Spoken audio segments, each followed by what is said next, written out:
आज जो कुछ भी है वो कांग्रेस की वजह से है। ये आखिरी चुनाव है। मोदी अगर फिर से आए तो नई चुनाव होंगे, नहीं करने देगा। आप अगर चाहते हो तो डेमोक्रेसी बच सकती है। अगर आप नहीं चाहते हो, गुलाम रहना चाहते हो, तो फिर आपकी मर्जी। पहले लगा कि हमने सरकार चलाई और आज जो कुछ भी है वो कांग्रेस की वजह से है।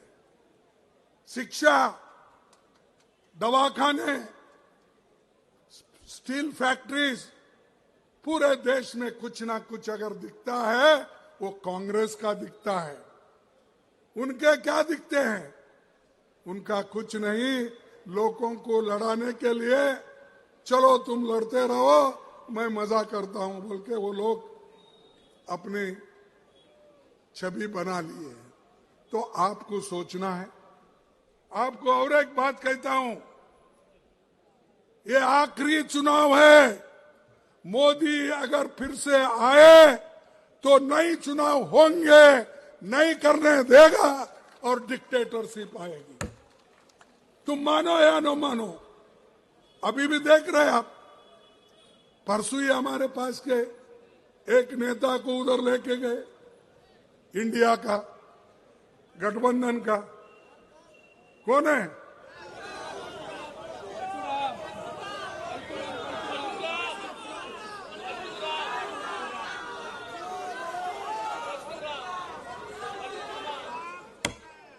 देखो, एक एक को नोटिस देना, डराना, धमकाना, उसकी दोस्ती अगर नहीं छोड़ेंगे फिर हम देख लेंगे।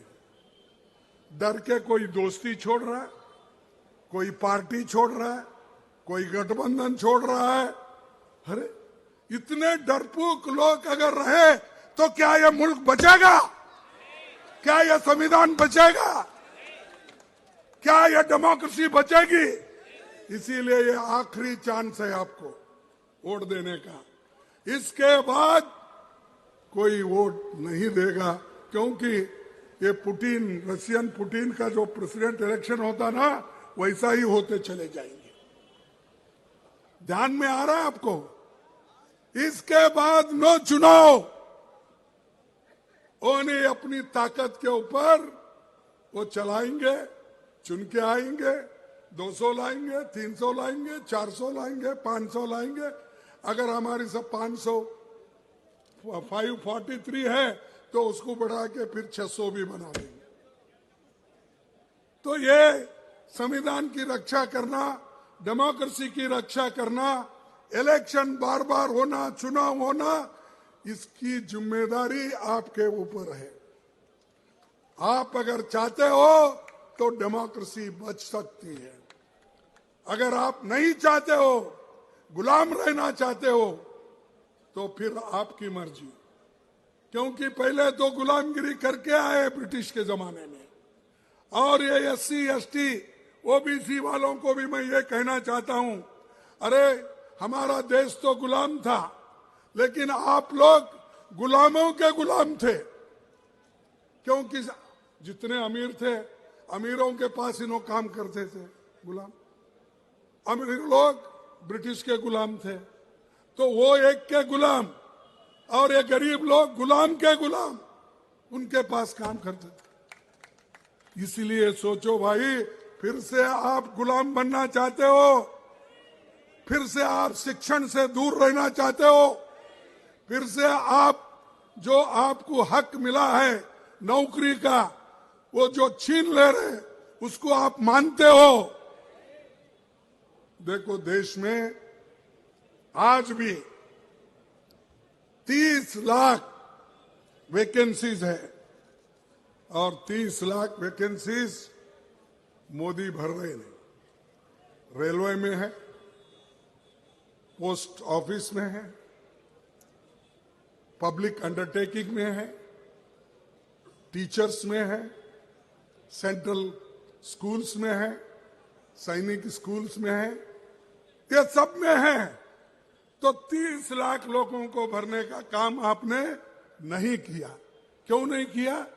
कि इसमें एससी, एसटी, ओबीसी ये लोगों को हिस्सा मिलेगा, वो लोग नौकरी आएंगे, वो लोग नौकरी के पक्के हो जाएंगे।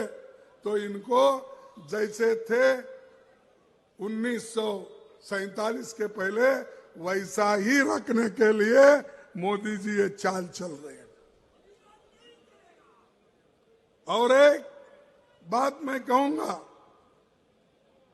एक मोदी साहब की एक आदत है झूठ बोलना। आप कोई दूर दूर रह के कोई बीजेपी या बीजेडीपी के लोग सुन रहे हैं तो मैं आपको पूछना चाहता हूं, 2 करोड़ नौकरियों का वायदा किसने किया? अब कम से कम 20 करोड़ नौकरियां होना था। दिए आपको नौकरी, फिर बोल रहे हैं आज पेपर तो आप रोज पढ़ते हैं, पेपर में हेडलाइनिंग क्या है? मोदी की गारंटी। मोदी की गारंटी क्या है? 2 करोड़ नौकरियां नहीं देना।